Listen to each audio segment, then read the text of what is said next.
I don't understand that there's much evidence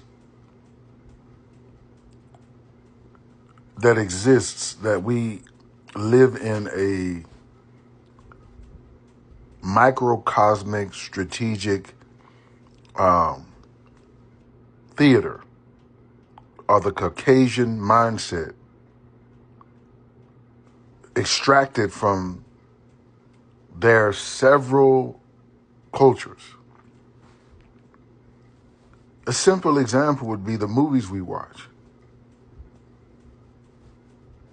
I'm sitting here watching Doctor Strange, and I believe it. I didn't think I was fortunate, but I think I'm fortunate in knowing so much about the spiritual world that I can apply it to the actual atmosphere of reality and also my own humanity internally, what we call existentialism, the reason of existence, okay, and the study of. And this is what I want intelligent people to realize. First of all, there's nothing different from the world and the Bible, or the Bible world, let's say that, except for people say it's different. They say this is different. This is the world and this is us. Well, they say the same thing in prison. Prisoners don't call prison the world. In other words, they realize this isn't the real world. The problem is you think church is the real world. And you think everybody else is living like Neo in the Matrix. When in fact, it's quite opposite. And you think because you say less, but actually more people say that they're religious than the ones who say they aren't.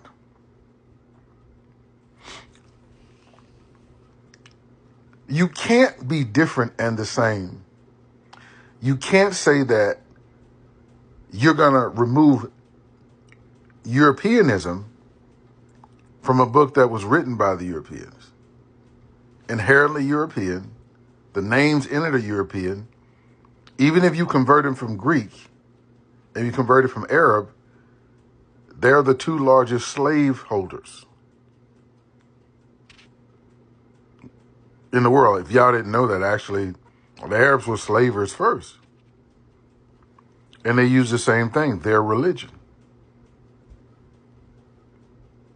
When you watch Star Wars, I don't know what it was about Stan Lee and the guy that invented the Star Wars series that understood, oh, yeah, they're white.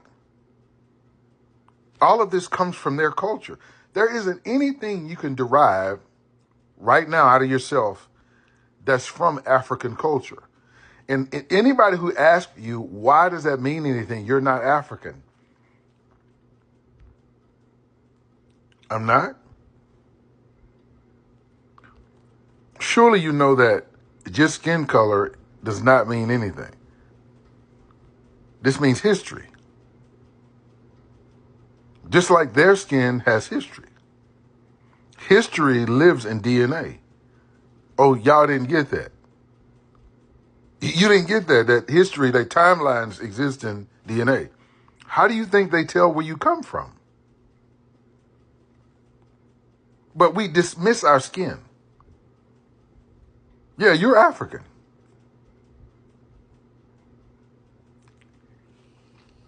All of this stuff is contrived out of the selfish conceptualism of a group of people that were settled in communities that were difficult and subscribed to an evil that they call dark magic. Oh, where did that word come from? Oh, I only see that in Thor movies. Again, history. A Nordic history. But dark magic is real.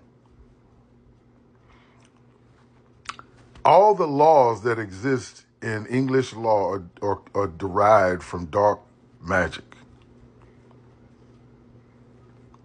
I'm giving you guys movies because y'all won't read history. Have any of you ever seen The Good Shepherd? If you hadn't, go back and look at it. Or go and look at it. That shit is true. Everything that seems real is false. That's how they really built the CIA. That's why it's a real thing that cops can just lie about anything.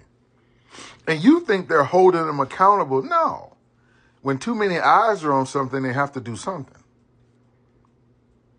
But even the people that work in internal affairs know that cops lie. The government lies all the time. Where do you think they get that from? And some of you say, you really think this is the government the Lord is telling you to pray for? Man, you can no longer be ignorant. That is too much information out there. I had to actually look through and sift through hundreds of books to find out what I know. You guys don't even have to do that anymore. And you won't look. The Bible is full of European history. That's all it is. You can say whatever you want to. They can say whatever they want to. Oh, this exists. I can find it. Man, I'm going to tell you something. King Darius, some people that read the Bible call him Darius. That wasn't his name. His name was Darius. Okay?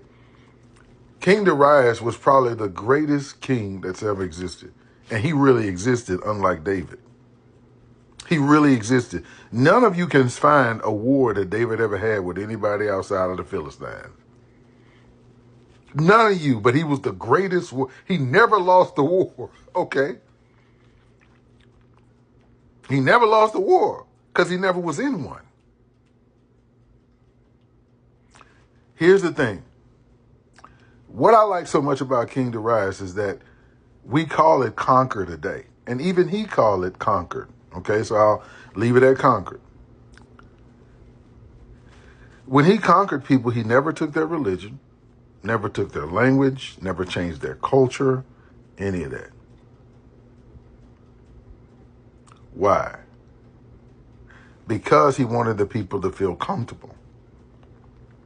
All of the European countries felt the need to remove all of that and destroy all their history, but you think you know it. So somebody secretly sat on the side like, oh, we're going to keep, no. Do you know how we know little parts of our own history? You know that. We know little parts of our own history because, first of all, it's in us. When you hear the truth, you know it. You just deny it because you can't believe that someone could be that horrible. The other part of it is we know those people.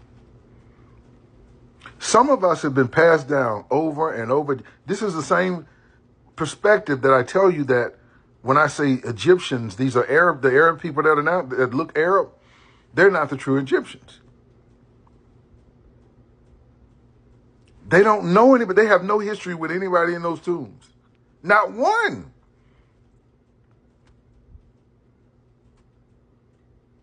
They conquered it.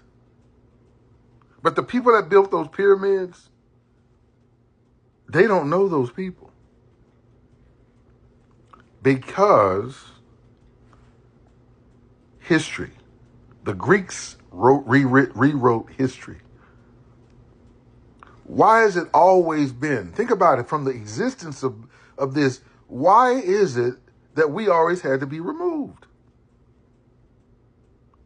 So if I'm being honest, you can involve yourself, like they say, being in the world and not of it. That's what they're talking about. You can involve yourself with Europeans and other people in groups. You have to. But you can't believe them. Especially about you.